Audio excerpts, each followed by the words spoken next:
Hello students, welcome to my channel. আজকের প্রশ্নটি হলো বাঁকুড়া বিশ্ববিদ্যালয়ের রাষ্ট্রবিজ্ঞানের সেকেন্ড সেমিস্টারের মেজর ও মাইনরের প্রশ্ন। এই প্রশ্নটি প্রথম থেকে শেষ পর্যন্ত দেখার সাথে সাথে আমার চ্যানেলে নতুন হয়ে থাকলে চ্যানেলটিকে সাবস্ক্রাইব করে দিও। আজকের প্রশ্নটি হলো ভারতের রাজনৈতিক দল ব্যবস্থার প্রধান বৈশিষ্ট্য বা প্রকৃতি ও প্রবণতা কী সেগুলি আলোচনা করো। উত্তর: ভূমিকা। প্রতিটি দেশের রাজনৈতিক ব্যবস্থার সঙ্গে দল এবং দলীয় ব্যবস্থা অঙ্গাঙ্গিভাবে জড়িত। প্রতিটি দেশের রাজনৈতিক ব্যবস্থায় রাজনৈতিক দলের অস্তিত্ব এবং ভূমিকা থাকলেও প্রতিটি দেশে দলীয় ব্যবস্থা কিন্তু এক নয়। বিভিন্ন রাজনৈতিক ব্যবস্থায় দলীয় ব্যবস্থার মধ্যে পার্থক্য বৈচিত্র্য দেখা যায়, কিন্তু ভারতের দলীয় ব্যবস্থা ও বিশেষ বৈশিষ্ট্যের অধিকারী। এই দলীয় ব্যবস্থার বৈশিষ্ট্যগুলি হল নিম্নরূপ। 1 নম্বর, রাজনৈতিক দলের সাংবিধানিক স্বীকৃতি। ভারতের সংবিধানে রাজনৈতিক দলের স্বীকৃতি ছিল না। 1985 সালে সংবিধানের 52তম সংশোধনী আইনে সর্বপ্রথম ভারতের দলীয় ব্যবস্থাকে সাংবিধানিক স্বীকৃতি দেওয়া হয়।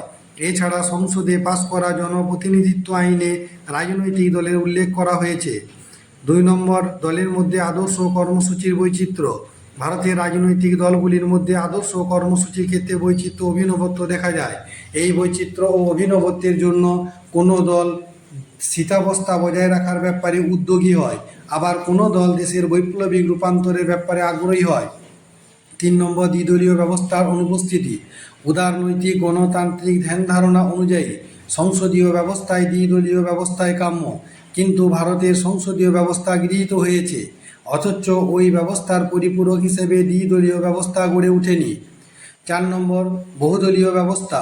ভারতের বহুদলীয় ব্যবস্থা প্রচলিত আছে, কারণ এখানে আদর্শের পরিবর্তে জাতপাত, ধর্ম ও আঞ্চলিক স্বার্থকে কেন্দ্র করে বেশিরভাগ রাজনৈতিক দল গড়ে ওঠায় ভারতের রাজনৈতিক ব্যবস্থার বহুদলের আবির্ভাব ঘটেছে। 5 নম্বর, দলের উৎস।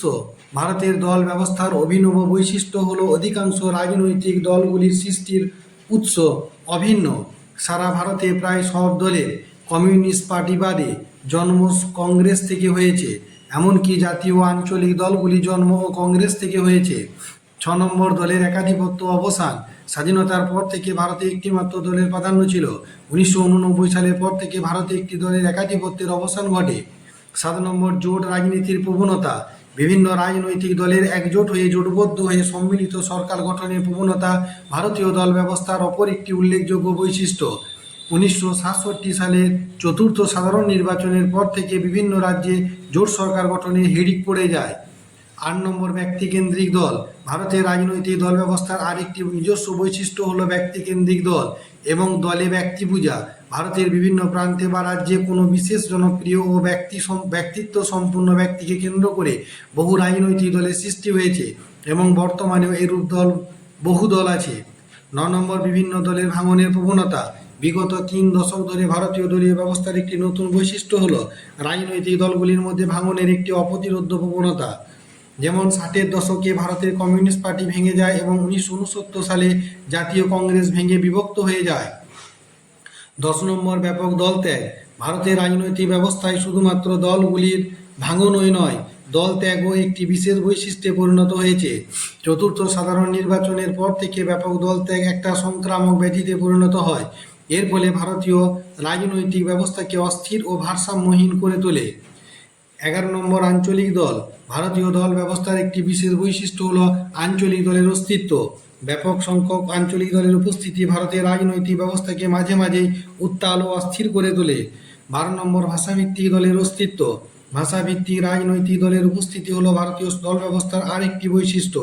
যেমন তামিলনাড়ুর ডিএমকে, অন্ধ্রপ্রদেশের তেলেঙ্গানা প্রজা সমিতি ও মুক্তি মোর্চা, পশ্চিমবঙ্গের গোর্খা লীগ প্রভৃতি।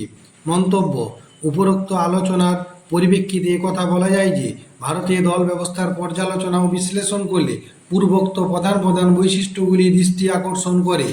তবে এছাড়াও ভারতের রাজনৈতিক দলে দুর্বৃত্তায়ন, দুর্নীতি, স্বজন পোষণ, নির্বাচনে কারচুপি, প্রশাসনে দলীয় হস্তক্ষেপ প্রভৃতি লক্ষ্য করা যায়।